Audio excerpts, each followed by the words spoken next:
Welcome back. It's the Hammer Down Show, 1017 The Hammer and 1017thehammer.com. We're going over to our Hammerhead hotline. Terry Peebles is the head coach of the Harrison Raiders, who coming off a 33-11 loss last week at home to Westfield. Coach, thanks for being on as always here. When we talked last week, I know you're excited to try to get some of these kids back that you had missed from week one due to COVID, and I know you were dealing with obviously a injury to your starting quarterback in Tyler Kanoy, so a lot of different things happening for you last week against Westfield, but tell me how you thought your team responded with all those changes. I think they responded very, very well. A backup quarterback came in and did an excellent job. We got, 4 offensive linemen back to the positions that we wanted them to play. And we were able to rush for, well over 200 yards against, I think, one of the, probably top 5 defenses in the state of Indiana at any level. So I was happy. The final score, I'm not sure tells the whole deal. It was a 1-score game going into the fourth quarter, and then they kind of pulled away at the end. But we had 2, double-digit drives that we did a really good job of holding on to the ball, keeping it away from them. The kids executed the game plan real well. It's just they're a really, really good football team, and the longer the game goes, the more you figure that out. So obviously not happy with the loss, but definitely happy with the way the kids fought and, just the effort that they gave. Just sounds like you really were able to kind of control that game, then the tempo of the game with the run, and then just kind of ran out of gas there at the end, huh? Yeah, it was one of when you're losing in the fourth quarter, you can't, you can't do 3 yards in a cloud of dust anymore. And, we went to a scenario where, we were going to have to throw the ball a little bit, and that's not ideal against their defense. Mm-hmm. With a defensive end that's got an Alabama offer, he's going to Louisville, and maybe they can get to you pretty quick. So we were lucky. We allowed 1 sack on a bootleg. It was actually the last play of the game, but the kids played great up until that point. Fighting as hard as they could. So you turn around this week, and you'll make the trip down to Logansport to take on the Berries. Look, a team that I know last year when you guys played them, 54-0. But you turn around, you look and see what they did with the rest of their season. This is a squad that I know only went 6-7, but they did play 3 games in a sectional and win it and go into a regional. So it seems like that was a team that really started to build towards the end of the year.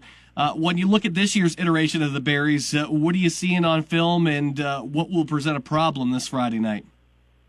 Well, they're better than they were last year. They're better than they've been in the 8 years I've been here. I think this is their best team. They definitely hit their stride at the end of last season. Obviously, we played them at the beginning. But, they're 2-0. They're receiving votes in the coaches' poll. They're the defending sectional champs. We know it's going to be a fight. We know they're not just going to lay down and give up no matter what the score was last year.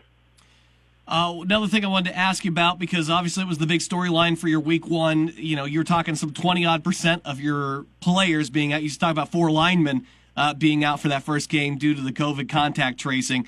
Last week we talked. Obviously, the school board changed their position on the masks, and that changed things up for you. So going into this week 3 here, are you seeing those effects with that?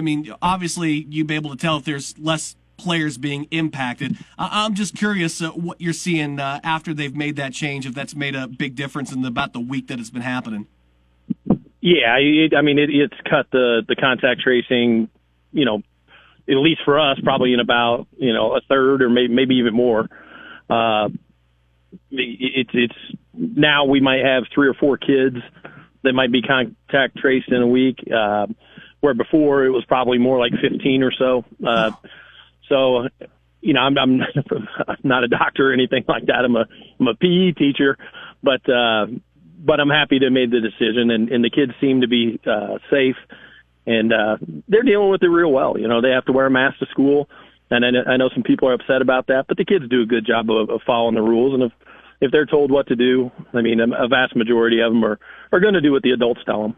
Yeah, and I'm right there with you too. Not a doctor, and nobody's ever going to accuse me of being one. That's for darn sure. But at the same time, I think it bears mentioning the fact that where you were before this versus where you are after this. Because in like I say every week, my main concern is I don't want to see kids, especially seniors that have given so much to this to work out the much they sacrifice and everything to be. To have a game canceled, for them to be swept up in a contact race and then their season end like that. To me, that's the important thing with all this, and the fact that they have them on. I just like to hear from you that, this is making a difference, and this is getting kids, more eligibility here, so to say. They're not looking at losing games as much as they were before, and I'm glad to hear that.